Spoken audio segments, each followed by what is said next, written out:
Start చేద్దామా? Good morning to all of you. How are you all good? So రాబోయే group 1 notification కి సంబంధించి ఏదైతే తెలంగాణ మరియు ఆంధ్రప్రదేశ్ రెండు రాష్ట్రాల్లో కూడా అతి త్వరలో రాబోతున్నటువంటి గ్రూప్ 1 నోటిఫికేషన్స్ కు సంబంధించినటువంటి అవగాహనలో భాగంగా ఈరోజు మనం ప్రథమంగా we will be discussing about economy module. అంటే ఎకానమీ సబ్జెక్ట్ ని మోస్ట్ డిఫికల్ట్ సబ్జెక్ట్ గా భావించేటటువంటి మొత్తం సిలబస్ లో మోస్ట్ టిపికల్ సబ్జెక్ట్ గా అనుకునేటటువంటి ఎకానమీని అసలు ఎలా కవర్ చేస్తే ఈ టాపిక్ ని ఈ సబ్జెక్ట్ ని మనం సింప్లిఫై చేసుకోగలుగుతామో, ఎంత సరళంగా మనం దీన్ని విశ్లేషించుకోగలుగుతామో అన్నటువంటి అంశాన్ని ఈరోజు మనం చాలా డీటెయిల్ గా ఈ క్లాస్ లో డిస్కస్ చేద్దాము. సో ముందుగా ఏపీ ఎంతమంది ఉన్నారమ్మా? APPSC all APPSC, remaining all TGPSC అంతే కదా, ఇక తమిళనాడు వాళ్ళు ఉండరు. ఓకే, సో రైట్, ఒక కామన్ ఏరియాస్ మనం ఫస్ట్ ఆఫ్ ఆల్ డిస్కస్ చేద్దాము. ఆ తర్వాత we will be taking up both preliminary examination at the same time mains examination లో ఎలాంటి అప్రోచ్ ని మనం ఫాలో అవుతే మినిమం అమౌంట్ ఆఫ్ టైంలో మనం మాక్సిమం సిలబస్ ని ఎలా గ్రాప్ చేయగలుగుతాము అన్నటువంటి డీటెయిల్స్ ని డిస్కస్ చేద్దాము. సో ఎకానమీ ఏం చదవాలమ్మా మనం కాంపిటేటివ్ ఎగ్జామ్ లో గ్రూప్ 1 కి? ఎకానమీ చదవాలా, ఎకనామిక్స్ చదవాలా? ఆర్థిక వ్యవస్థన లేదా అర్థశాస్త్రం? ఆర్థిక వ్యవస్థ. అసలు డిఫరెన్స్ ఏంటి? What is the difference between economy and economics? Economics అంటే అధ్యయనం, ఓకే. ఎకానమీ అంటే very good, okay. See when we speak about economics, it is a statistical approach. Statistical approach అంట. శాస్త్రీయబద్ధంగా మనం చదివేది, అధ్యయనం చేసేది ఎకనామిక్స్. వాస్తవంగా నిత్య జీవితంలో ఉన్నటువంటి సమస్యలకు పరిష్కారం చూపేది economy. Economy is something which is called practicality. Practicality, okay. So ఎంతమంది ఫస్ట్ టైం వింటున్నారమ్మా economy, economics? First timers, you are listening economy for the first time, okay. So ఎంతమంది క్లాస్లో 10th పాస్ ఉన్నారు? 10th pass, 10th pass 1 2 you are all 10th pass? Yes or no? 10th లో social studies నాకు subject ఉంది, ఉందా తీసేసినారా? ఉంది, అట్నే ఉంది, ఓకే. సో సోషల్ స్టడీస్ లో ఎకనామిక్స్ అని చెప్పి ఒక సబ్ టాపిక్ ఉండేది, ఓకే. సేమ్ సోషల్ స్టడీస్ లో మీరు ఏదైతే 10th క్లాస్ డైమెన్షన్ లో ఏదైతే ఎకనామిక్స్ చదువుకున్నారో సేమ్ టు సేమ్ కొంచెం అడ్వాన్స్డ్ గా కాంపిటేటివ్ స్పిరిట్ ఇక్కడ మనం చదవాల్సి ఉంటుంది, ఓకే. సో మనకు TGPSC group 1 at the same time APPSC group 1 రెండు ఎగ్జామినేషన్స్ లో కూడా economy is dominated in both prelims and mains examination. రెండు ప్రిలిమ్స్ లో, అదే రకంగా ముఖ్య పరీక్షలో కూడా మోస్ట్ ఇంపార్టెంట్ కాంపొనెంట్ గా మనం చెప్పుకోవచ్చు. ఏపీపీఎస్సి ప్రిలిమినరీ ఎగ్జామినేషన్ లోనైతే మనకు నెగటివ్ మార్కింగ్ కూడా ఉంటుంది. టీజీపీఎస్సిలోనైతే నెగటివ్ మార్క్ అన్నది ఏది ఉండదు. There is no negative marking in TGPSC, ప్రత్యేకంగా గ్రూప్ 1 ఎగ్జామినేషన్. సో ఈ అప్రోచ్ తో preliminary examination and mains examination కి కంబైన్డ్ గా అసలు సిలబస్ ని ఎలా మనం క్లాసిఫై చేసుకోవాలి, ప్రత్యేకంగా గ్రూప్స్ పై అవగాహన రావాలి అంటే, మరి ముఖ్యంగా గ్రూప్ 1 ఏదైతే డిస్క్రిప్టివ్ ఎగ్జామినేషన్ పైన పట్టు సాధించాలి అని అంటే ఖచ్చితంగా మీకు సిలబస్ డీకోడింగ్ అనేది వెరీ వెరీ ఇంపార్టెంట్ అమ్మా. ప్రతి సిలబస్ ని, ప్రతి టాపిక్ ని కూడా మీరు సబ్ టాపిక్స్ ఎలా ఉన్నాయి, దాని నుండి ఎలాంటి ప్రశ్నలు వస్తాయి, ఎలాంటి ప్రశ్నలు వస్తే మన విశ్లేషణ ఎలా మారాలి, కమెంట్ అంటే ఏం రాయాలి, ఎక్స్ప్లెయిన్ అంటే ఏం చేయాలి, క్రిటికలీ అనలైజ్ అంటే ఏం చేయాలి, ఆ కీవర్డ్ డిస్క్రిప్టివ్ ఎగ్జామినేషన్ లో దాన్ని అబ్జర్వ్ చేస్తూ మనం ప్రిపేర్ అవ్వాల్సి ఉంటుంది. సో ముఖ్యంగా టీజీపీఎస్సి అండ్ ఏపీపీఎస్సిలో మనకు ముఖ్యంగా గమనిస్తే ఎకానమీలో ఫస్ట్ మనం స్టార్ట్ చేయాల్సినటువంటి టాపిక్ అమ్మా నేషనల్ ఇన్కమ్ అంటాం. నేషనల్ ఇన్కమ్ అనగా జాతీయ ఆదాయం అని అంటాం. What is national income? Income of the country, okay. ఇంకా నేషనల్ ఇన్కమ్ అంటే సింపుల్ గా మనం ఏం చెప్పొచ్చు అంటమ్మా, it is the total income of the country within a period of 1 financial year. ఒక ఆర్థిక సంవత్సర కాలంలో దేశంలో జరిగిన అంతిమ వస్తు సేవల యొక్క విలువను మనము జాతీయ ఆదాయంగా మనం చెప్పుకుంటాము. కానీ జాతీయ ఆదాయానికి as such there is no definition అన్నది ఉండదు, నిర్వచనం అన్నది ఉండదు. కానీ జాతీయ ఆదాయానికి సంబంధించినటువంటి కొన్ని అగ్రిగేట్స్ అంటాం. అగ్రిగేట్స్లో ఏమేమి ఉంటాయి మనకు? GDP, NDP, GNP and NNP. ఇలాంటి కాన్సెప్ట్స్ గురించి మనం డిస్కస్ చేయాలమ్మా. Okay, what is GDP, what is NDP, what is GNP and what is NNP. Okay, ఇలాంటి కాన్సెప్ట్స్ మనం మాట్లాడాలి. At the same time GDP గురించి మనం డిస్కస్ చేస్తున్నటువంటి క్రమంలోనే మనం మాట్లాడాల్సినటువంటి టాపిక్ జిడిపి మార్కెట్ ప్రైస్ అంటే ఏంటి, ఫ్యాక్టర్ కాస్ట్ అంటే ఏంటి, అలాంటి కాంపోనెంట్స్ ని మనం డీటెయిల్ గా డిస్కస్ చేయాల్సి ఉంటుంది. బేసికల్ గా జిడిపి అంటే ఏందమ్మా? Gross domestic product. గ్రాస్ అంటే టోటల్, డొమెస్టిక్ అంటే విత్ ఇన్ ఇండియా, ప్రొడక్షన్ అంటే అవుట్పుట్. Simple definition. ఇలా మనం డిరైవ్ చేసుకుంటూ ఉండాలి. ఒక క్వశ్చన్ రాయండి. Consider the following statements. Consider the following statement. ఈ క్రింది వ్యాఖ్యలను, తెలుగు మీడియం ఎంతమంది ఉన్నారమ్మా? అంత తెలుగేనా? Okay okay right. ఈ క్రింది వ్యాఖ్యలను పరిగణించండి. ఈ క్రింది వ్యాఖ్యలను పరిగణించండి. చెప్తా. Consider the following statements. Right. The first statement,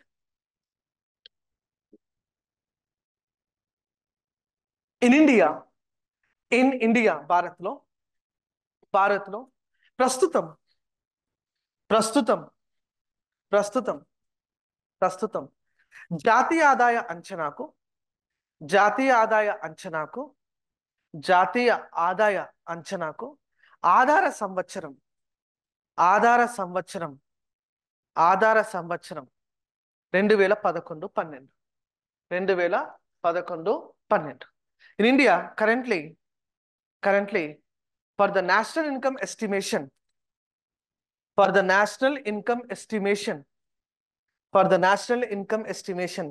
base year is 2011-12. Base year is 2011-12. Right on the second statement. రెండో వాక్యం రాయండి. రాయండి. జాతీయ ఆదాయ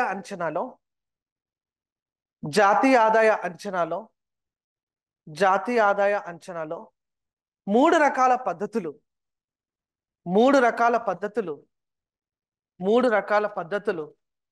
మూడు వేరువేరు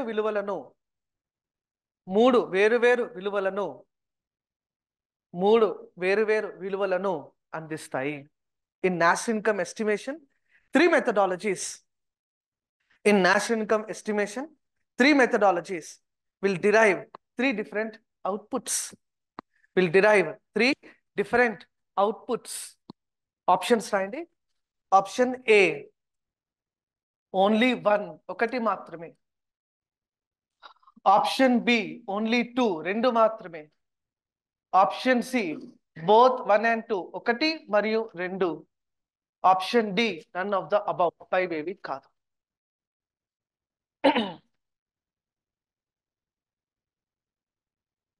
క్వశ్చన్ అర్థమైందా? Telugu, Hindi, English, all mediums. Okay, చెప్పండి. ఎంతమంది ఆప్షన్ ఏ అంటున్నారు? ఏ చేయి పైకి లేపండి. A. Okay. B. Right. C.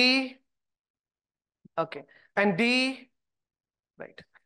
I think చాలా మంది ఈరోజే నన్ను ఫస్ట్ టైం చూస్తూ ఉంటారు. ఇన్ఫాక్ట్ నేను కూడా మిమ్మల్ని అందరినీ ఈరోజే ఫస్ట్ టైం చూస్తున్నాను. ఓకే, నా పేరు శ్రవణ్ కుమార్ సాంబ్రాణి, ఫ్యాకల్టీ ఆఫ్ ఎకానమీ. సో ఈ క్లాస్లో ప్రతి ఒక్కరు కూడా పాల్గొనాలి. ఏదో ఒక ఆప్షన్కి తప్పకుండా ప్రతి చేయి పైకి లేయాలి. ఓకేనా? No matter you're marking wrong. మీరు తప్పు చేసినా ఇబ్బందిలే. క్లాస్లో మీరు తప్పు చేయాల్సిందే, so that in examination will mark it right. Okay, so ఇంకోసారి చెప్పండి. ఇదే క్వశ్చన్ మీ ఎగ్జామ్లో వస్తే మీరు ఏం ఆన్సర్ పెడతారో చెప్పండి, అంతే. చెప్పండి. How many of you with option A? Right. B. Okay. C. All right. And D. Okay. What is the first statement?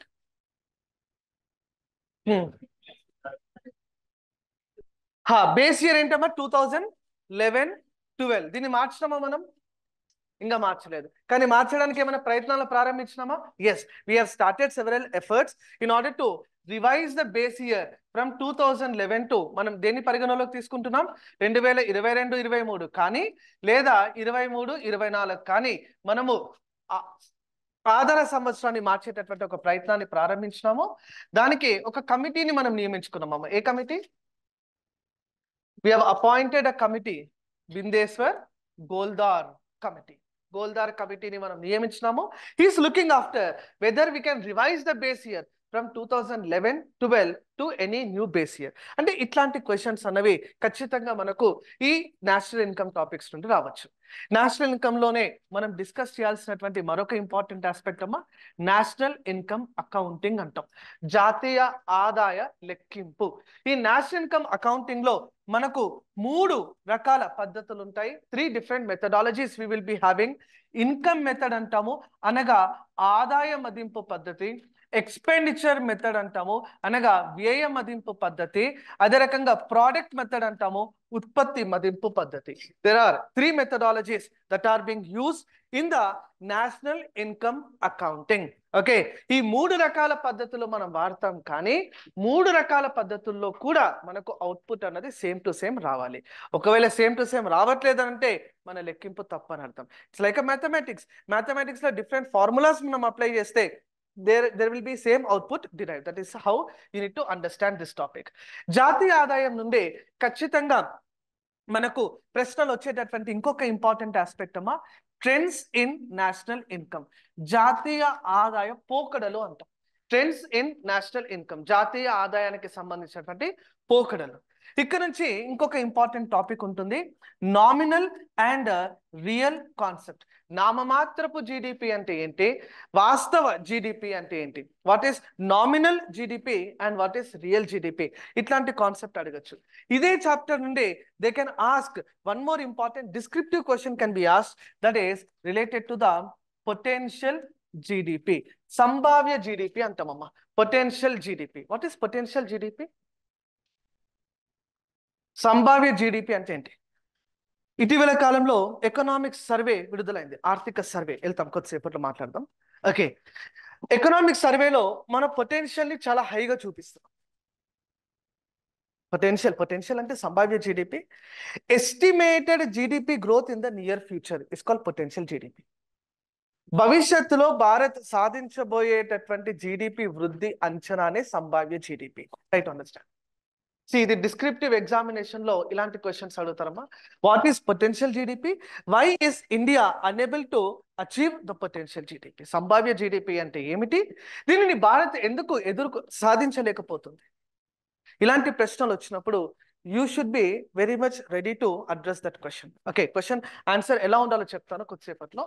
But potential GDP అంటే ఏమన్నామమ్మా? It is the estimated GDP growth in the future అని అంటాం. భవిష్యత్తులో భారత్ లేదా ఇతర దేశం ఏదైనా కూడా సాధించేటటువంటి జీడిపి వృద్ధిని మనం సంభావ్య జీడిపి అని చెప్పి చెప్తాం. Okay, potential will always be shown positive. Potential అనేది ఆల్వేస్ పాజిటివ్ గా మనం చూపించాలి. ఓకే, సంభావ్య జీడిపి అనేది it is always shown positive అంటున్నాం. అంటే ఏంటి?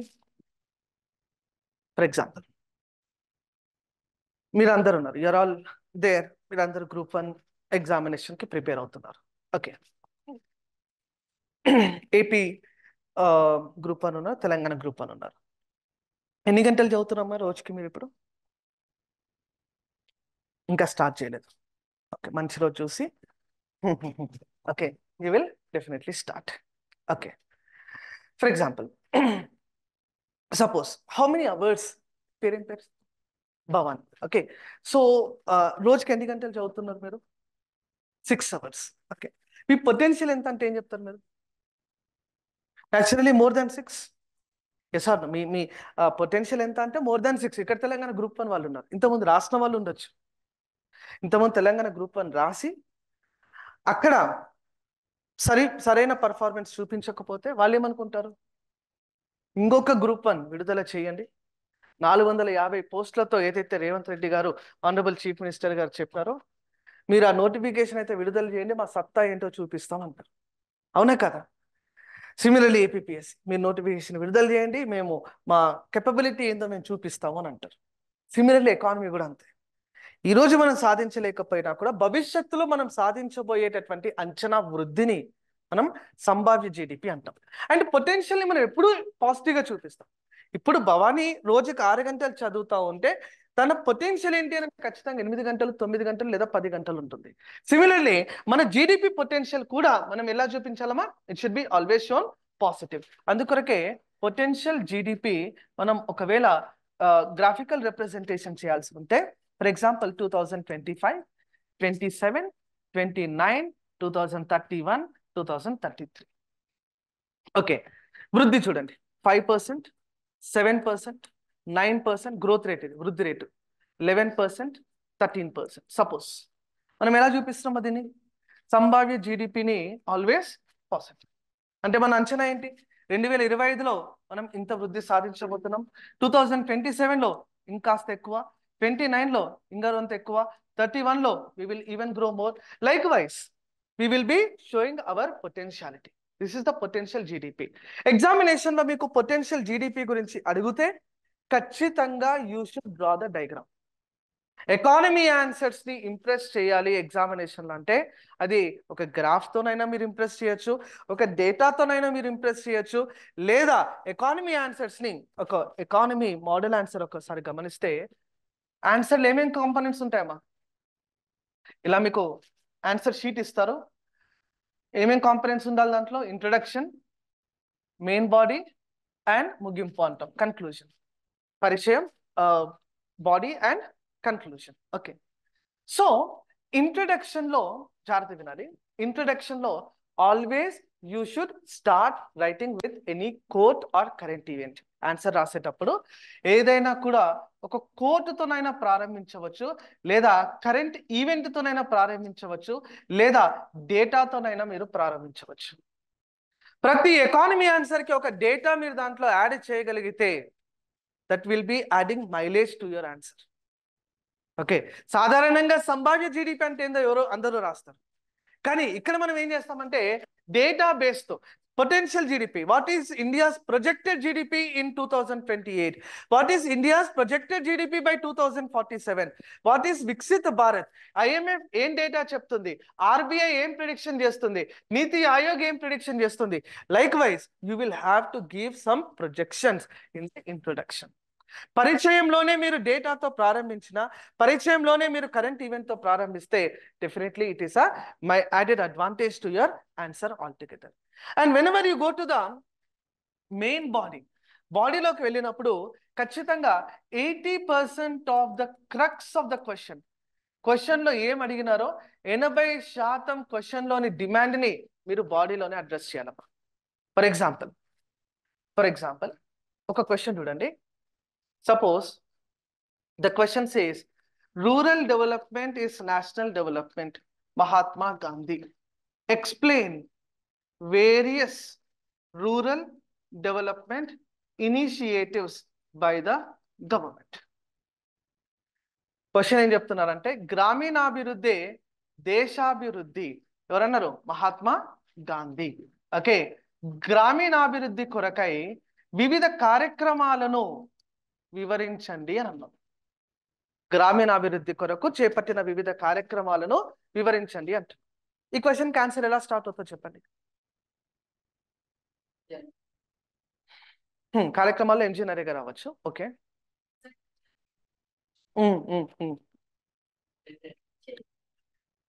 Sorry, Jal Jeevan mission. Okay, అవన్నీ కూడా 80% of the I mean initiatives రాసి చెప్తాను. Okay okay, right right right right. చూడండి, ఒక మిస్టేక్ చాలా మంది ఆస్పిరెంట్స్ ఏం చేస్తారంటే ఈ క్వశ్చన్లో కీవర్డ్స్ని, ప్రతి క్వశ్చన్లో కూడా కొన్ని కీవర్డ్స్ ఉంటాయి, ఆ కీవర్డ్స్ని అడ్రస్ చేయాలి. ఇక్కడ మనకు 2 parts ఆఫ్ ద క్వశ్చన్స్ మనకు కనిపిస్తున్నాయి. 2 parts of the questions. Okay, ఒక పార్ట్ తర్వాత మనకు ఒక సింబల్ కనిపిస్తుంది, చూస్తున్నారా? This is the symbol used. Okay, ఆ సింబల్ ఏమంటాం? సెమికాలన్. ఓకే, ఆ సింబల్ కన్నా ముందు ఏమన్నాం మనము? Rural development is national development. ఎవరన్నారు? మహాత్మా గాంధీ. ఓకే, నేను లాస్ట్ టైం మొన్న గ్రూప్ 1 పేపర్స్ ఎవాల్యుయేషన్ చేసేటప్పుడు తెలంగాణలో 80% ఆఫ్ ద స్టూడెంట్స్ ఒక మిస్టేక్ చేసినారు. మిస్టేక్ ఏం చేసినారంటే, మహాత్మా గాంధీ గురించి రాస్తూ తమ పరిచయాన్ని ప్రారంభించారు. They started writing the presentation or writing the answer by starting with Mahatma Gandhi. అసలు అది మహాత్మా గాంధీ క్వశ్చనే కాదు. Okay, see try to understand.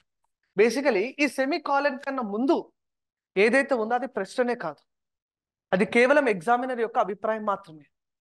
ప్రశ్న ఇక్కడ ప్రారంభమైంది. The question is actually started after the semi colon. Have you understood? Explain the various initiatives for rural development. That is the question asked. So directly you can answer the question from rural development. Rural development కి సంబంధించి ఇంకా ఏదైనా course రాయొచ్చు.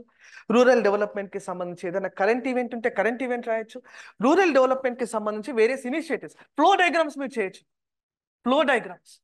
Okay, rural development initiatives. ఎలాంటి initiatives రాస్తారు మీరు? For example, rural development కొరకు you can write about MG NREGA, Mahatma Gandhi జాతీయ గ్రామీణ ఉపాధి హామీ పథకం అంటాం. Okay, you can write about Swachh Bharat Abhiyan Grameen. You can write about Awas Yojana Grameen. You can write about Sansad Adarsh Gram Yojana. You can also write about Jal Jeevan mission. You can write about Pradhan Mantri Gram Sadak Yojana. You can also write about SHGs, self help groups గురించి మీరు రాయొచ్చు. You can write about ICDS, integrated child development schemes గురించి మీరు రాయొచ్చు. Likewise different initiatives can be written. Lots of initiatives are there. Okay, కానీ ఇక్కడ చూడండి, ఇలాంటి డయాగ్రామ్స్ మీరు ఎగ్జామినేషన్ లో చేయగలిగితే diagrams are accepted, but the diagrams should be informative diagrams. Okay, ఆ డయాగ్రామ్ లో ఏదైనా కూడా మీరు సమాచారం ఇస్తే అలాంటి డయాగ్రామ్స్ ని మాత్రమే అంగీకరిస్తారు. Okay, informative diagrams are only permitted, not any other diagram. కొంతమంది ఏం చేస్తారంటే, మళ్ళా సార్ డయాగ్రామ్ రాయమన్నాడు, డయాగ్రామ్ చేయమన్నాడు అని చెప్పి మహాత్మా గాంధీ బొమ్మ దించుతారు. ఓకే, చాలా నీట్ గా మహాత్మా గాంధీ ఎట్లా ఉంటాడో ఆ కళ్ళద్దాలన్నీ పెట్టి రాస్తారు. అది కాదు. Okay, this kind of diagrams are accepted. Okay, ఎందుకు డయాగ్రామ్స్ వల్ల మీరు ఎగ్జామినర్కి ఏం మెసేజ్ ఇస్తారంటే, you have got lots of content in your brain, but because of the restriction of the word limit, మీ బ్రెయిన్ లో చాలా నాలెడ్జ్ ఉంది, కానీ అక్కడ word limit, ultimate word limit ని మనము ఇచ్చున్నాం కాబట్టి ఆ వర్డ్ లిమిట్ వల్ల మేము ఎక్కువ ఎక్స్ప్రెస్ చేయలేకపోతున్నాం. మాక్సిమం కంటెంట్ ని స్కిమ్ చేసి డయాగ్రామాటిక్ రూపంలో చూపిస్తున్నాం అని చెప్పి ఆ మెసేజ్ అనేది కన్వే అవుతుంది, ఆటోమేటిక్ కన్వే అవుతుంది, మీరు రాయాల్సిన అవసరం లేదు. అలా కొంతమంది ఏం చేస్తారంటే, వర్డ్ లిమిట్ అయిపోయింది కాబట్టి ఈ డయాగ్రామ్ లో అంత సమాచారాన్ని పెట్టినా చూసుకో అంటారు. ఓకే, సో అలా కాకుండా this is automatic understanding. Okay, so ఎలాంటి క్వశ్చన్ వచ్చినా కూడా మీరు దాన్ని ఇన్ఫర్మేటివ్ గా మార్చేటటువంటి ఒక ప్రయత్నం చేయాలి. ఏదో డయాగ్రామ్ అన్నా మీరు రాయాలి, లేదా డయాగ్రామ్ అన్నా డ్రా చేయాలా, లేదా డేటా అన్నా ఇవ్వాలి, లేదా ఏదైనా కరెంట్ ఈవెంట్ అన్నా చెప్పాలి, లేదా ఏదైనా పథకం గురించి అయినా స్కీమ్ గురించి అయినా కూడా మీరు చెప్పగలగాలి. So that is how the questions are being asked from the first chapter, that is national income. ఇలానే మనం చూస్తే అదర్ టాపిక్స్ ని ఒక్కసారి మీరు గమనిస్తే, నెక్స్ట్ మనం చదవాల్సినటువంటి మోస్ట్ ఇంపార్టెంట్ టాపిక్ అమ్మా, దట్ ఈస్ ఇన్ఫ్లేషన్, ద్రవ్యోల్బణం. ప్రిలిమినరీ ఎగ్జామినేషన్ లో, at the same time mains examination లో వెరీ ఇంపార్టెంట్ టాపిక్ గా మనం చెప్తాము ఇన్ఫ్లేషన్. What is inflation? చెప్పండి, ఇన్ఫ్లేషన్ అంటే ఏంటి? ద్రవ్యోల్బణం అనగా is basically a sudden rise in the price of goods and services.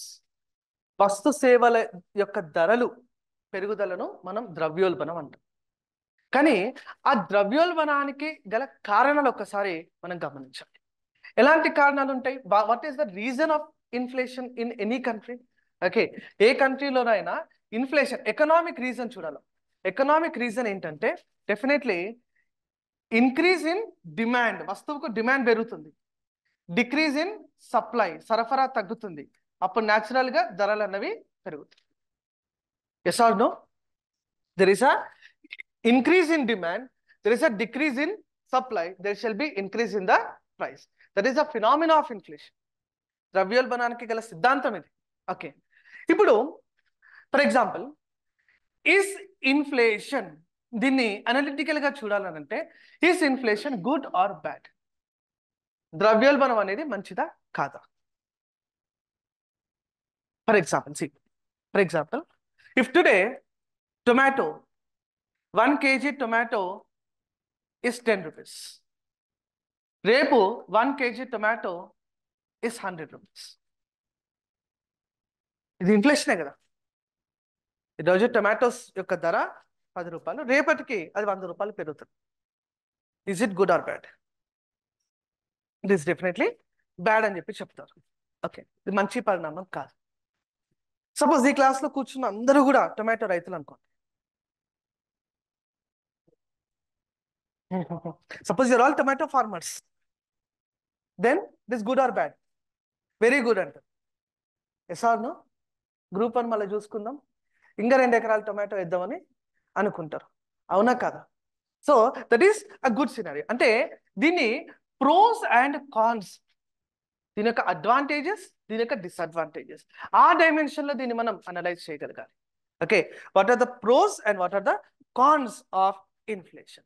And ఇదే ఇన్ఫ్లేషన్ టాపిక్ లోకి వెళ్ళినప్పుడు మనము ఏం చేస్తామంటే we will be discussing about the types of inflation. ద్రవ్యోల్బణానికి గల వివిధ రకాలు ఉంటాయి. ద్రవ్యోల్బణం రకాలు అంటాం. Skewflation, stagflation, reflation, deflation, disinflation, galloping inflation, hyper inflation, creeping inflation. Okay, like different types of inflation. ప్రతిరోజు ఒక కొత్త టర్మ్ అనేది డెవలప్ అవుతుంది ఇన్ఫ్లేషన్ సంబంధించి. ఒక క్వశ్చన్ అయింది, కన్సిడర్ ద ఫాలోయింగ్ స్టేట్మెంట్. ఈ క్రింది వ్యాఖ్యలను పరిగణించండి. ఈ క్రింది వ్యాఖ్యలను పరిగణించండి. Consider the following statement. First statement అండి, ఫస్ట్ స్టేట్మెంట్, మొదటి వాక్యం. ద్రవ్యోల్బణం సమయంలో ఆర్బీఐ, ద్రవ్యోల్బణం సమయంలో ఆర్బీఐ, విని అంటారు ఆర్బీఐ అని? విన్నర్ ఎప్పుడైనా? Reserve bank of Iraq. ఇరాకా ఇరానా? ఇజ్రాయిల్. ఓకే, ఏం చెప్పినా? ద్రవ్యోల్బణం సమయంలో ఆర్బీఐ ద్రవ్య సరఫరాను పెంచవలెను. At times of inflation, RBI should increase the money supply. Right on the second statement అండి. ఒక వస్తువు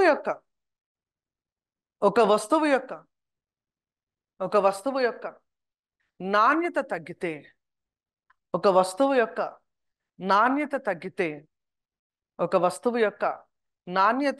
తగ్గితే, దానిని స్ట్రింగ్ఫ్లేషన్ అందురు.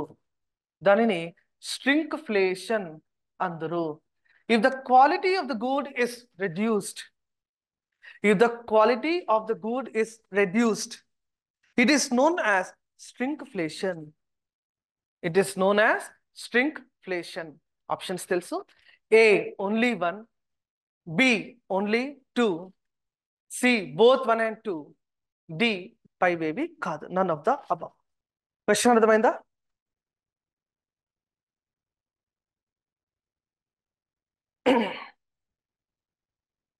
రైట్, చెప్పండి, ఎంతమంది ఆప్షన్ ఏ అంటున్నారు? A, raise the hands up. A, okay. B, right. C, fine. And D, right. What is the first statement?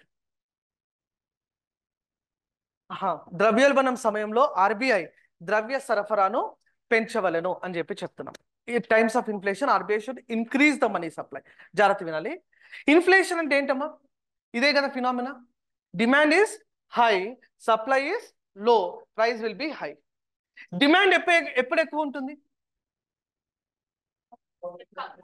when demand will be more, when you can demand more.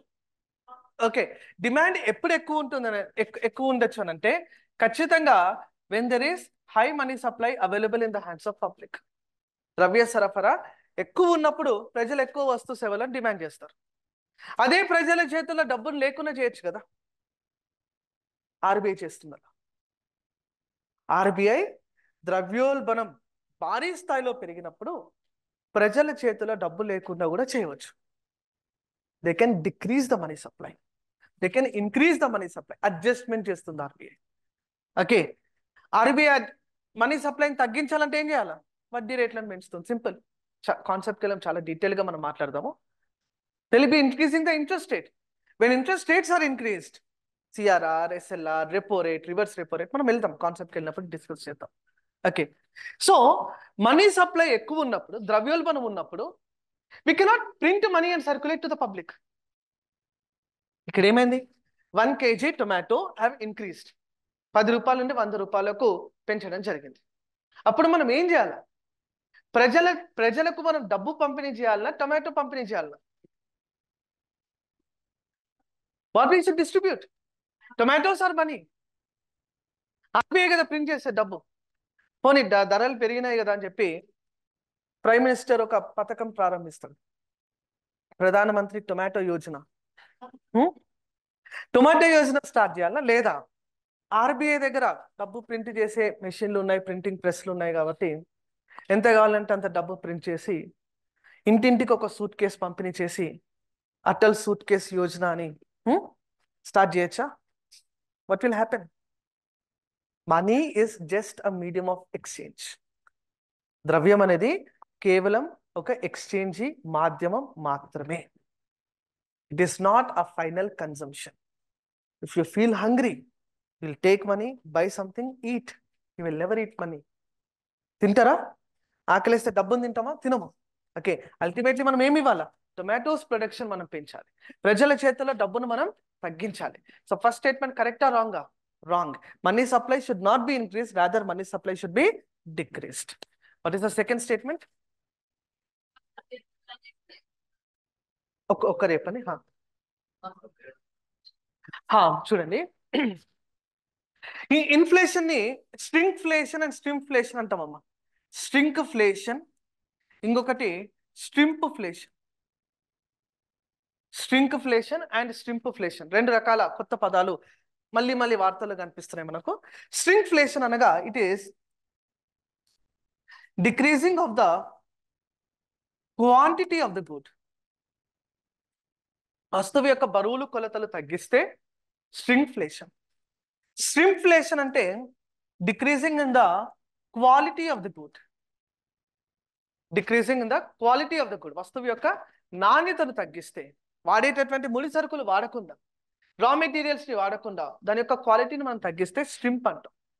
దాని యొక్క క్వాంటిటీని తగ్గిస్తే దాన్ని స్ట్రింక్ అంటాం. Like for example, ఒకప్పుడు ఒక chocolate 10 rupees పెట్టి ఒక చాక్లెట్ కొంటే బార్ చాక్లెట్ అనేవాళ్ళు. బార్ అంటే ఇంత పెద్దగా ఉండేది. ఇప్పుడు అదే 10 రూపాయల చాక్లెట్ని సైజ్ తగ్గించినారు.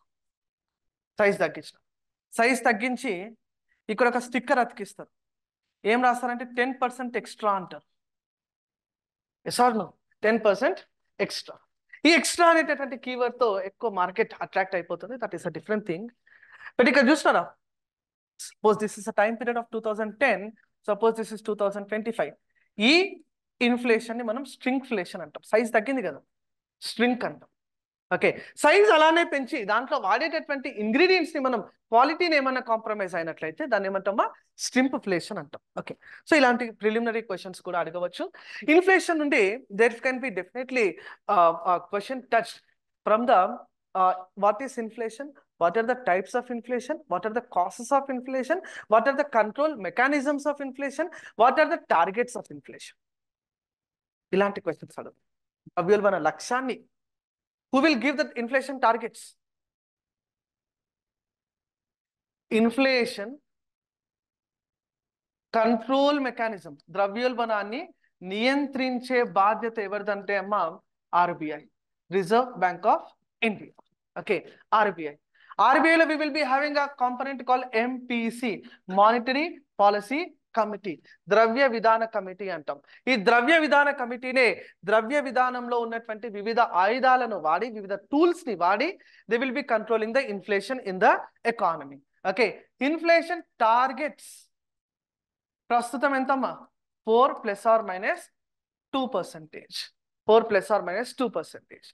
లాస్ట్ ఇయర్ 2024లో కన్సిక్యూటివ్ గా 2 to 3 months ఇన్ఫ్లేషన్ టార్గెట్ 6%. అంటే గరిష్టంగా మనం 4 ± 2% అంటే గరిష్టంగా ఎంత ఉండొచ్చమ్మా? 6%. మినిమల్ ఎంత? 2%. 6% దాటినటువంటి సందర్భాలు మనకు 2024లో కనిపించాయి. We have crossed the inflation beyond 6% deadline, beyond 6% target. Okay, so అది ఏ కాంపనెంట్ లో మనం చూడాలి? సిపిఐ, డబ్ల్యూపిఐ, పిపిఐ, ఇలాంటి కాన్సెప్ట్స్ అన్ని కూడా మనం ఇన్ఫ్లేషన్ లో డిస్కస్ చేస్తాం. దాని తర్వాత next very important chapter, preliminary examination లో హైలీ కన్ఫ్యూజింగ్ చాప్టర్ గా అభ్యర్థులు భావించేటటువంటి టాపిక్ అమ్మా మనీ అండ్ బ్యాంకింగ్ అంటాం. ద్రవ్యం మరియు బ్యాంకింగ్, మనీ అండ్ బ్యాంకింగ్. ఈ మనీ అండ్ బ్యాంకింగ్ అనేటటువంటి టాపిక్ లోనే మనము చదవాల్సినటువంటి అంశాలు, what is money and what are the types of money. ద్రవ్యం అంటే ఏంటి? ద్రవ్యం యొక్క రకాలు ఏమిటి? మనీ అంటే ఏంటి? మనీ యొక్క ఫంక్షన్స్ అమ్మా. ద్రవ్యం యొక్క విధులు ఏమిటి? అది కూడా మనం చదువుకోవాలి. Functions of money. ఇక్కడే మనం చదవాల్సింది classification of India's financial system. అసలు భారతదేశానికి సంబంధించినటువంటి వ్యవస్థ, ఆర్థిక వ్యవస్థ ఎలా ఉంటుంది, ఫైనాన్షియల్ సిస్టమ్ ఎలా ఉంటుంది, దాని యొక్క క్లాస్ ఒక పెద్ద చార్ట్ మనం డ్రా చేస్తాం. బ్యాంక్ అంటాం, నాన్ బ్యాంక్ అంటాం, షెడ్యూల్ బ్యాంక్ అంటాం, కోఆపరేటివ్ బ్యాంక్స్ అంటాం, షెడ్యూల్ కమర్షియల్ బ్యాంక్స్ అంటాం, షెడ్యూల్ కోఆపరేటివ్ బ్యాంక్స్ అంటాం. అదే రకంగా we will be discussing about non-scheduled banks, developmental banks. We'll draw a very big chart and we'll be understanding that classification of banks. Next, ఇదే chapter లో మనం చదువుకోవాల్సింది NPA and control mechanisms. ఎన్పిఏలు మరియు నివారణ పద్ధతులు, non performing assets అని చెప్పి చెప్తాం. Bank వ్యవస్థలో ఏదైతే ఎన్పిఏల సంఖ్య ప్రస్తుతం గణనీయంగా పెరుగుతుందో ఆ ఎన్పిఏలను తగ్గించడానికి మనం ఎలాంటి చర్యలు తీసుకుంటున్నాం? IBC, insolvency and bankruptcy code అంటే ఏంటి? సర్ఫేసీ చట్టం అంటే ఏంటి? 3R స్ట్రాటజీ అంటే ఏంటి? బేసల్ నార్మ్స్ అంటే ఏంటి? ఇలాంటి అంశాలన్నీ కూడా ఇక్కడ మనం మాట్లాడుకుందాం. నెక్స్ట్, ఇదే చాప్టర్ లో మనం చదువుకోవాల్సింది బ్యాంకింగ్ సెక్టార్ రిఫార్మ్స్. బ్యాంకింగ్ రంగంలో జరిగినటువంటి సంస్కరణలు. సంస్కరణల్లో భాగంగానే ఇక్కడ మనకు వివిధ కమిటీలు వస్తాయమ్మా. బ్యాంకింగ్ సెక్టార్ రిఫార్మ్స్ లోనే we will be studying about different committees that are involved in the banking reform. ఆ కమిటీలోనే మోస్ట్ ఇంపార్టెంట్ గా మనం చదువుకునేది నరసింహన్ కమిటీ. నరసింహన్ కమిటీ గురించి చాలా డీటెయిల్ గా మనం అధ్యయనం చేద్దాం. మనీ అండ్ బ్యాంకింగ్ లోనే మనం చదవాల్సింది RBI and functions of RBI. ఇదే పెద్ద టాపిక్ అమ్మ. దీంట్లో ఆర్బిఐ మరియు ఆర్బిఐ యొక్క విధులు, reserve bank of India and functions of RBI. Clear all of you? Who is the governor of RBI? Who is the current governor of RBI? Sanjay Malhotra. Who will appoint the RBI governor? RBI governor appointment చేసేది ఎవరు? పదవీ కాలం ఎంత?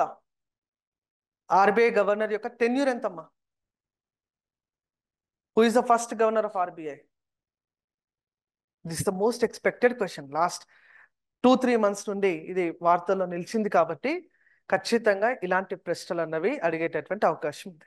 అంటే డీటెయిల్గా ప్రతి component, అంటే for example if you're reading about Sanjay Malhotra, you need to go in depth of the topic. ఏ topic పైన మీరు అధ్యయనం చేసినా కూడా దాన్ని చాలా లోతుగా మీరు వెళ్ళి, because it is a foundation batch.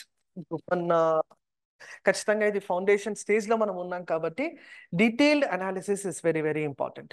Got the point? ఎందుకంటే ప్రిలిమినరీ ఎగ్జామినేషన్ కి, మెయిన్స్ ఎగ్జామినేషన్ కి కంబైన్డ్ గా మీరు ఎప్పుడైతే ప్రిపరేషన్ చేస్తారో, ఆర్బీఐ గవర్నర్ అన్నటువంటి పదం విన్న వెంటనే మీకు ఒక చేయి తిరగాల. అంటే గవర్నర్ పైన మీరు ఒక 300 నుండి 500 వర్డ్లు రాసేటటువంటి ఒక కెపబిలిటీ కలిగి ఉండాలి. When your hand is moving, okay, me best friend రాబోయే 6 నుంచి 7 నెలల పాటు మీ బెస్ట్ ఫ్రెండ్ ఇద్దరే ఉండాలి. ఎవరెవరు? ఒకటి నేను కాదు, ఓకే. బెస్ట్ ఫ్రెండ్ ఎవరంటే ఒకటి పేపర్, పెన్ అండ్ పేపర్తోనే మీరు కుస్తీ ప్రారంభించాలి. Got the point. RBI governor, RBI గురించి మీరు ఒక 500 వర్డ్స్ రాయగలగాలి. ఆర్బీఐ గవర్నర్ గురించి మీరు ఒక 500 వర్డ్స్ రాయగలగాలి. ఆర్బీఐ విధుల గురించి ఒక 500 పదాలు మీరు రాయగలగాలి. ఆ 500 పదాలు మీరు రాయగలిగే సామర్థ్యం మీరు ఎప్పుడైతే డెవలప్ చేసుకుంటారో, న్యాచురల్లీ దాంట్లో 500 వర్డ్స్ రాస్తున్నారు అని అంటే, డోంట్ యూ థింక్ అట్లీస్ట్ ఒక 50 బిట్స్ దాంట్లో ఇంక్లూడ్ అవుతాయి అవ్వవా? That is engineering process. అంటే when you are preparing for mains, naturally your prelims is covered. So no need to separately prepare. Prelims కి separate గా, mains కి separate గా preparation అవసరం లేదమ్మా. ఫర్ ఎగ్జాంపుల్, ఇంతకుముందు మేడం మాట్లాడినారు మీతో, కాన్స్టిట్యూషన్, భారత రాజ్యాంగం ప్రిలిమ్స్ కి ప్రత్యేకంగా, మెయిన్స్ కి ప్రత్యేకంగా రాస్తారా? అంబేద్కర్ రాజ్యాంగాన్ని రచించినప్పుడు ఇది ప్రిలిమినరీకి ఇది రాజ్యాంగం, మెయిన్స్ పరీక్షకు ఇది రాజ్యాంగం, ఏపీఎస్సికి ఈ కాన్స్టిట్యూషన్, టీజీపీఎస్సికి ఈ కాన్స్టిట్యూషన్ అని చెప్పి అన్న రాష్ట్రం రాయడం. It's a combined document which will analyse according to the need and necessity of the examination. Exam కి అవసరాన్ని బట్టి మీరు దాన్ని మలుచుకొని దీన్ని మారుస్తూ ఉంటాం. ఏమంటున్నాం? RBI and the functions of reserve bank of India. ఇది very important topic in the money and banking chapter. Okay, ఇక్కడ మనం చదువుకోవాల్సింది something very very important like banking and current updates. ఈ కరెంట్ అప్డేట్స్ నేను ప్రతి చాప్టర్ అయిపోయిన తర్వాత మీకు సపరేట్ గా నేను డీల్ చేయబోతున్నాను. కారణం ఏంటంటే, కరెంట్ ఎకానమీ అందరికి ఈజీ అనిపించిన కరెంట్ ఎకానమీలో చేంజింగ్ ట్రెండ్స్ ని బట్టి సబ్జెక్ట్ ఎలా మారుతుంది, దాన్ని విశ్లేషణ చేయడంలో చాలా మంది విఫలం అవుతుంటారు. కాబట్టి ఫస్ట్ టాపిక్ మొత్తం డిస్కస్ చేసి ఆ టాపిక్ కి సంబంధించిన కరెంట్ అప్డేట్స్ ని at the last we're going to cover. దీని తర్వాత నెక్స్ట్ ఇంపార్టెంట్ చాప్టర్ అమ్మా, ఫిస్కల్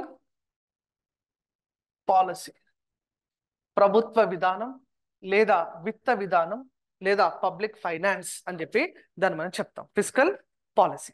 ఇప్పటి వరకు రెండు కళ్ళు ఉంటాయి ఎకానమీలో, రెండు కళ్ళు ఉంటాయి. ఒకటి ఫిస్కల్ పాలసీ, ఇంకొకటి మానిటరీ పాలసీ. ఫిస్కల్ పాలసీ విత్త విధానం, మానిటరీ పాలసీ ద్రవ్య విధానం. మానిటరీ పాలసీ అంటే it is the policy enacted by the RBI. Fiscal policy అంటే it is the policy brought by government of India. భారత ప్రభుత్వం చేతులు, ఆర్బీఐ చేతులు ఏముంది? CRR, SLR, monetary policy tools ని సవరించడం, బ్యాంక్ కి పర్మిషన్స్ ఇవ్వడం, ఇలాంటివన్నీ కూడా కరెన్సీ ప్రింటింగ్, ఇలాంటివన్నీ ఆర్బీఐ చేతుల్లో ఉన్నాయి. గవర్నమెంట్ ఆఫ్ ఇండియా చేతుల్లో ఏముంటాయి? ఫిస్కల్ పాలసీలో మనం ఏం చదువుతామని అంటే, we will be discussing about the most important topic, taxation system in India. భారతదేశంలో పన్ను వ్యవస్థ. What is tax? ట్యాక్స్, పన్ను అంటే ఏంటమ్మా? పన్ను అంటే teeth.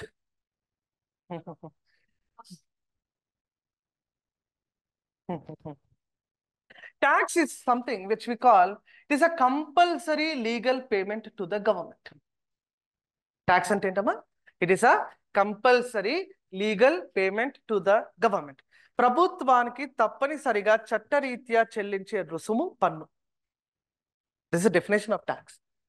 And whenever we speak about tax, ఈ పన్నుకు మనకు 4R నియమాలు ఉంటాయమ్మా. 4R రూల్స్ లేదా 4R పర్పస్ ఆఫ్ టాక్సేషన్ అంటాం. పన్ను యొక్క ఉద్దేశాన్ని మనము 4R గా చెప్తూ ఉంటాం. 4R: revenue, representation, repetition, redistribution. Tax యొక్క ఉద్దేశాలు ఏంటి? 4R. ఫర్ ఎగ్జాంపుల్, మీరందరూ కూడా గ్రూప్ 1 ఆఫీసర్గా సెలెక్ట్ అయితే you'll be getting some income. Yes or no? ఆ ఇన్కమ్ పైన యుల్ పే సమ్ ట్యాక్స్. ప్రస్తుతం ఎన్ని లక్షల రూపాయల వరకు ఆదాయ పన్ను మినహాయింపు కలదు? Very good. Up to rupees 12 lakh, we have proposed a income tax exemption. Okay, suppose మీరు గ్రూప్ 1 ఆఫీసర్ అయిపోయిన తర్వాత మీరు ప్రభుత్వానికి ప్రతి సంవత్సరం మీ పే స్కేల్ బట్టి, ఉదాహరణకు అనుకోండి, 1 లక్ష రూపాయలు ట్యాక్స్ పే చేయాలనుకోండి. Suppose you should pay 1 lakh rupee tax to the government. ఇప్పుడు డోంట్ యూ థింక్ ఈ 1,00,000 రూపాయలు అనేది ప్రభుత్వానికి ఆదాయమా కాదా? Don't you think it is revenue to the government? Yes. ఈ 1,00,000 రూపాయలు మీరు చెల్లించడం వల్ల మీరు దేశాభివృద్ధిలో ఒక పాత్ర పోషిస్తున్నట్ట కాదు? Don't you think you are representing in the development of the country? Absolutely, yes. You are participating in the development of the country. మీరు ఫర్ ఎగ్జాంపుల్ ఎవరైనా ముఖ్యమంత్రో మంత్రో ఎమ్మెల్యేనో ప్రజాప్రతినిధి ఇంకొకరు ఎవరో ఒకరు మీ దగ్గరకు వచ్చి మేము మీకు రోడ్డు కట్టిస్తున్నాం అంటే మీరు ధైర్యంగా ఏం చెప్తారంటే మేము కట్టిన పన్నుతోనే మీరు రోడ్డు కట్టిస్తున్నారని చెప్పి చెప్తారు. Okay, because you are representing yourself in the development of the country. Don't you think it is a repeated process? ఇది నిరంతర ప్రక్రియనే కాదా? మీకు ఆదాయం వస్తున్నంత కాలం మీరు పన్ను చెల్లిస్తూనే ఉండాలి. మీరు ఎప్పుడైనా ప్రభుత్వానికి లేఖ రాయొచ్చా? ఈ సంవత్సరం నాకు ఆదాయం వస్తుంది కానీ పన్ను కట్టను, పెళ్లి పెట్టుకున్నాం, పెళ్లి చేసుకోవాలా? చెప్పచ్చా అట్లా? చెప్పలేదు. So that is repeated process. Okay, don't you think it is again redistributed to you back? మీకు సంక్షేమం మరియు అభివృద్ధి ద్వారా మళ్ళా తిరిగి మీకే ఇస్తారా ఇవ్వరా? In the form of welfare and development, again it is being redistributed to you back. So purpose of taxation ఏం చెప్తామమ్మా? 4R అని చెప్పి చెప్తాము. R అనగా revenue, representation, repetition and redistribution అని చెప్పి చదువుకుంటాం. సో ఫస్ట్ టాపిక్ ఇక్కడ మనం కవర్ చేయాల్సింది taxation. Fiscal policy లో the first topic which we should cover is the taxation. Physical పాలసీలోనే మనం కవర్ చేయాల్సినటువంటి మరొక ఇంపార్టెంట్ ఆస్పెక్ట్ అమ్మా, దట్ ఈస్ బడ్జెటింగ్. బడ్జెట్ వేరు, బడ్జెటింగ్ వేరు. బడ్జెటింగ్ అంటే ఇక్కడ మనం కంప్లీట్ అనాలిసిస్ మనం చేయాల్సి ఉంటుంది. Got the point everyone? Budget అంటే కంప్లీట్ బడ్జెటింగ్ అంటే బడ్జెట్ అంటే అనాలిసిస్ చేయాలా, బడ్జెటింగ్ అంటే ప్రొసీజర్స్ చదువుకోవాలి, బడ్జెట్ చార్ట్ డ్రా చేయాలి. రెవెన్యూ అంటే ఏంటి, క్యాపిటల్ అంటే ఏంటి, రెవెన్యూ రిసిప్ట్స్ అంటే ఏంటి, క్యాపిటల్ రిసిప్ట్స్ అంటే ఏంటి, డెఫిసిట్స్ ఇన్వాల్వ్ అవుతాయి దాంట్లో, revenue deficit, physical deficit, effective revenue deficit, primary deficit, ఇలాంటి ద్రవ్య లోట్లు మనం డిస్కషన్ చేయాలి. Okay, budgeting is very important. Who will prepare the budget? Budget ఎవరు రూపొందిస్తారమ్మా? బడ్జెట్ ఇక్కడ మనం చదివేదంతా కూడా మ్యాక్రో బడ్జెట్. ఎగ్జామ్ లో మనం చదివేదంతా కూడా there are 2 kinds of budget, micro budget and macro budget. Micro budget అంటే బెస్ట్ ఎగ్జాంపుల్ హౌస్ హోల్డ్, గృహరంగం. మ్యాక్రో బడ్జెట్ అంటే government of India or government of states. Basic technical difference ఏముంటుందో ఒకసారి గమనించండి. ఒక వ్యక్తి ఉన్నాడు అనుకోండి, ఆ వ్యక్తి ఇంట్లో తను సంపాదిస్తే 1,00,000 రూపాయలు సంపాదిస్తున్నాడు అనుకోండి. ఓకే, ఈ 1,00,000 రూపాయల్లోనే ఆ కుటుంబానికి సంబంధించినటువంటి ఖర్చులన్నీ వెళ్ళిపోవాలా? అవునా కదా? ఏ రకాల ఖర్చులు పెడతాడు? ఎన్ని రకాల ఖర్చులు పెట్టచ్చు? He may do the spending for food, housing, clothing, health, so on and so forth. వివిధ రకాల అంశాలకు తను ఖర్చు చేయొచ్చు. ఓకే, ఇక్కడ ఈ ఖర్చులు అన్నవి 1,00,000 రూపాయలు లోబడి ఉండొచ్చు, లేదా 1,00,000 రూపాయలు దాటొచ్చు కూడా. This expenditure can go beyond 1,00,000 rupees also. Yes or no? There is a possibility. అదే గవర్నమెంట్ ఆఫ్ ఇండియా బడ్జెట్ ని మనం రూపొందించేటటువంటి క్రమంలో ముందుగా ఏం చేస్తామంటే అన్ని డిపార్ట్మెంట్స్, అన్ని మినిస్ట్రీస్ నుండి అంచనా ఖర్చులు తెలుసుకుంటామమ్మా. మీకు ఈ సంవత్సరం ఎంత ఖర్చు అవుతుంది, what is your estimated expenditure, we will know. ఆ అంచనా ఖర్చులు తెలుసుకొని finally we will prepare the budget document. Let's say ఒక 50,00,000 కోట్ల రూపాయలకు మనం బడ్జెట్ ను రూపొందించడం. Every ministry will say, ministry of defence నాకు ఒక 5,00,000 కోట్లు కావాలంటుంది, మినిస్ట్రీ ఆఫ్ హెల్త్ ఒక 3,00,000 కోట్లు అడగచ్చు, మినిస్ట్రీ ఆఫ్ హోమ్ అఫైర్స్ 2,00,000 కోట్లు, మినిస్ట్రీ ఆఫ్ ఎడ్యుకేషన్ ఒక 2,00,000 కోట్లు. లైక్ వైజ్ ప్రతి మినిస్ట్రీ కూడా తన అంచనా ఖర్చును తెలియజేసి ఒక 50,00,000 కోట్ల రూపాయలకు మనం బడ్జెట్ ని రూపొందించవచ్చు. Okay, once we prepare the budget here, then మనం రెవెన్యూ కలెక్ట్ చేస్తాం. ఎంత రెవెన్యూ కలెక్ట్ చేయాలా? 50,00,000 కోట్ల రూపాయలు మనం రెవెన్యూ కలెక్ట్ చేయాలి. సో ఫస్ట్ ఆఫ్ ఆల్ మనకి ఏం తెలుస్తుందమ్మా? మన అంచనా ఖర్చు ఎంతనో తెలుస్తుంది. ఆ తర్వాత మనము టాక్సేషన్ ద్వారా, ఇతర ఆదాయ మార్గాల ద్వారా, డ్యూటీ, సెస్, సర్చార్జ్, ఇలాంటి వివిధ ఆదాయ మార్గాల అప్పుల ద్వారా మనము 50,00,000 కోట్ల రూపాయలు సమకూరుస్తాం. ఓకే, సో ఇక్కడ డిఫరెన్స్ ఏమర్థమవుతుంది మీకు? ఇన్ హౌస్ హోల్డ్, గృహ రంగంలో, మైక్రో బడ్జెటింగ్ లో రెవెన్యూ అనేది ఫిక్స్ అమ్మా, ఎక్స్పెండిచర్ అనేది మారుతుంది, it is variable. Yes or no? అదే గవర్నమెంట్ ఆఫ్ ఇండియాలో మీరు చూస్తే ఇక్కడ ఎక్స్పెండిచర్ అనేది ముందుగానే ఫిక్స్ అయింది చూడండి, it is fixed. Revenue is something which is variable. Revenue is something which is variable. ఎక్కడ? Government of India. That is a basic technical difference as a part of your NCERT. Okay, కానీ topic వెళ్ళినప్పుడు ఇంకా డీటెయిల్గా budget chart మనం draw చేస్తాము. Budget chart మనం draw చేసి will be understanding each and every component of the budget. Okay, ఎందుకంటే ఇక్కడ ముందుగా తెలియదు కదా ఈ ఖర్చులని. ఇక్కడ ఏ ఖర్చు ఉన్నా కూడా ₹1,00,000 లోబడే ఖర్చులు ఉండాలి. Yes or no? You are all also part of household. మీరందరూ కూడా ఒక గృహ రంగంలో అంతర్భాగమా కాదా? You are all also the part of one particular household. Okay, so when you are all also the part of a particular household, you will also ask the pocket money from your parents లేదా guardians నుండి మీరు pocket money అడుగుతారు. ఇక్కడ కూడా ministry of finance నుండి pocket money అడుగుతారు. ఈ సంవత్సరం 5,00,000 కోట్లు కావాలి. కానీ మీరు గృహ రంగంలో అంతర్భాగంగా ఉన్నప్పుడు మీరు అడిగే పాకెట్ మనీ ఎంత ఉంటుంది? ఒక ₹500, ₹1,000 ఉంటుంది. అవునా? ఎప్పుడైనా మీరు మీ ఇంట్లో వాళ్ళను 2,00,000 కోట్ల రూపాయలు అడిగినారా? అడగరు కదా. బట్ ద గవర్నమెంట్ నడవాలంటే they will be running on those numbers as such. Okay, so budget ప్రిపరేషన్లో DEA, department of economic affairs involve అయి ఉంటుందమ్మా. దాంట్లో డిఫరెంట్ ఆస్పెక్ట్స్ అనేవి మనం కవర్ చేయాల్సి ఉంటుంది. దాని తర్వాత మనము ఫిస్కల్ పాలసీ తర్వాత ఆర్థిక వ్యవస్థలో 3 రంగాలు ఉంటాయి. 3 sectors of economy: agriculture, industries and services sector. ఈ 3 రంగాల గురించి మనం మాట్లాడుకోవాలి. ఆ తర్వాత we should be studying about విదేశీ రంగం అంటాం, ఎక్స్టర్నల్ సెక్టార్ అని చెప్పి చెప్తాం. భారత్ ఇతర ప్రపంచంతో ఏర్పాటు చేసుకున్నటువంటి సంబంధాలు, అందులో భాగంగా ఇన్స్టిట్యూషన్స్ అండ్ ఆర్గనైజేషన్స్ గురించి మనం మాట్లాడతాము. ప్రత్యేకంగా will be studying about world bank, IMF and WTO. World bank ప్రపంచ బ్యాంక్, అంతర్జాతీయ ద్రవ్యనిధి సంస్థ, international monetary fund and world trade organisation. ఇలాంటి సంస్థల గురించి మనం మాట్లాడుకోవాలి. ప్లస్ ఎక్స్చేంజ్ రేట్స్ అంటే ఏంటి, ఫ్లెక్సిబుల్ ఎక్స్చేంజ్ రేట్ అంటే ఏంటి, ఫిక్స్డ్ ఎక్స్చేంజ్ రేట్ అంటే ఏంటి, మేనేజ్డ్ ఎక్స్చేంజ్ రేట్ అంటే ఏంటి, కరెన్సీ స్వాప్ అంటే ఏంటి, ఇలాంటి చాలా టాపిక్స్ అనేవి దీంట్లో ఇన్వాల్వ్ అయి ఉంటాయి. సో ఈ రకమైన ఫ్లోతో మనము ఎకానమీని, ఇన్ఫాక్ట్ సిలబస్ మొత్తం మనం ఈరోజు కవర్ చేయలేకపోయినాం because of the time constant. ఒక సిలబస్ డీకోడింగ్కి మనకు 1.5 hours టైం పడుతుంది. కాబట్టి దాని తర్వాత మనం ఏం చేస్తామంటే first Indian economy point of వ్యూలో మనం డిస్కస్ చేసి, ఆ తర్వాత రీజనల్ ఎకానమీలో భాగంగా ఏపీ ఎకానమీని ప్రత్యేకంగా, తెలంగాణ ఎకానమీని తెలంగాణకు ప్రత్యేకంగా మనం డిస్కషన్ అనేది చేస్తాం. ఎందుకంటే తెలంగాణకి వెళ్ళిన తర్వాత మళ్ళీ తెలంగాణ వ్యవసాయం, తెలంగాణ పరిశ్రమలు, తెలంగాణ సేవారంగం, ఆంధ్రప్రదేశ్ పరిశ్రమలు, ఆంధ్రప్రదేశ్ సేవారంగం, ఆంధ్రప్రదేశ్ వ్యవసాయం, ఆంధ్రప్రదేశ్ నీటిపారుదల, తెలంగాణ నీటిపారుదల. కొన్ని కామన్ పాయింట్స్ ఉంటాయి. ఓకే, కామన్ పాయింట్స్ ఎలా డిస్కస్ చేస్తాం మనము? లైక్ ఇరిగేషన్ ఉంటుంది. ఇరిగేషన్ మనం కృష్ణా నదిని చదవాలి, తెలంగాణ చదవాలా, ఏపీలో చదవాలి. గోదావరి నదిని చదవాలా, తెలంగాణ చదవాలా, ఏపీలో చదవాలా. కానీ గోదావరి తెలంగాణ చెప్పేటప్పుడు ఏం చెప్పాలా? కాళేశ్వరం చెప్పాలా. కాళేశ్వరం మహా అద్భుతమైన కార్యక్రమం అని చెప్పాలి. అదే కాళేశ్వరాన్ని ఏపీలో చెప్పేటప్పుడు ఏం చెప్పాలా? కొంచెం టోన్ చేంజ్ చేయాలి.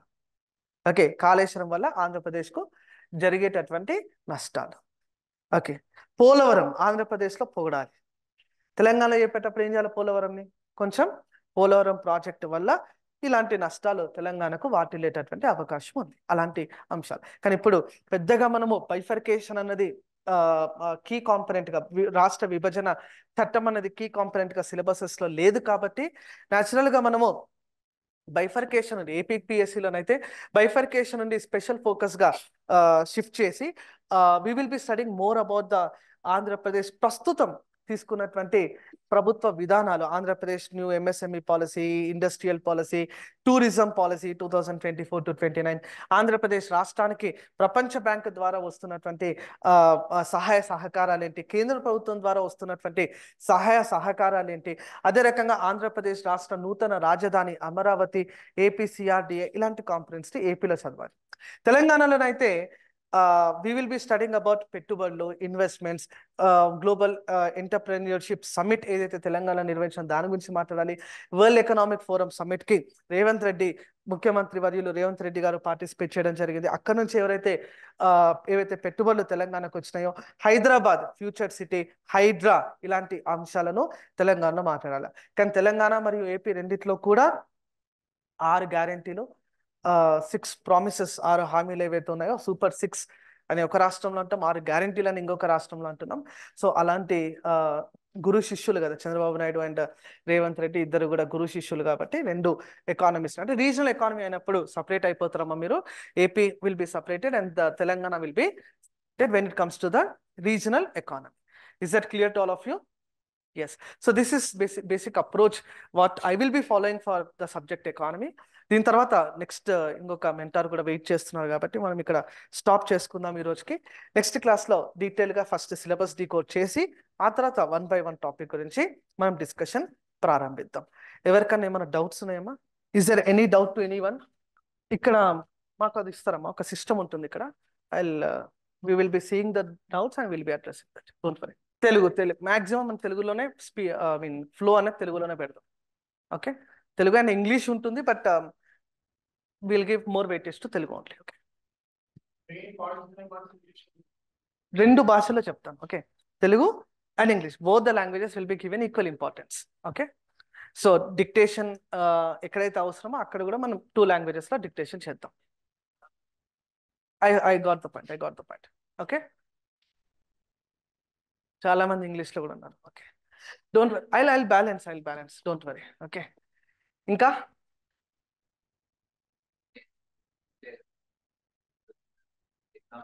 ఓన్లీ మ్యాక్రో ఎకనామిక్స్ క్లాస్ 12 చదవండి అంతే, వేరేది అవసరం లేదు. Okay, can I leave? Class notes, initially class notes అమ్మా, మళ్ళీ తర్వాత తెలుగు అకాడమీ రివైజ్ అవుతుంది అంటున్నారు. రివైజ్ అవుతే తెలుగు అకాడమీ రిఫర్ చేద్దాం. Okay, initially go through class notes. ఇంకేం లేదా? చెప్పండి.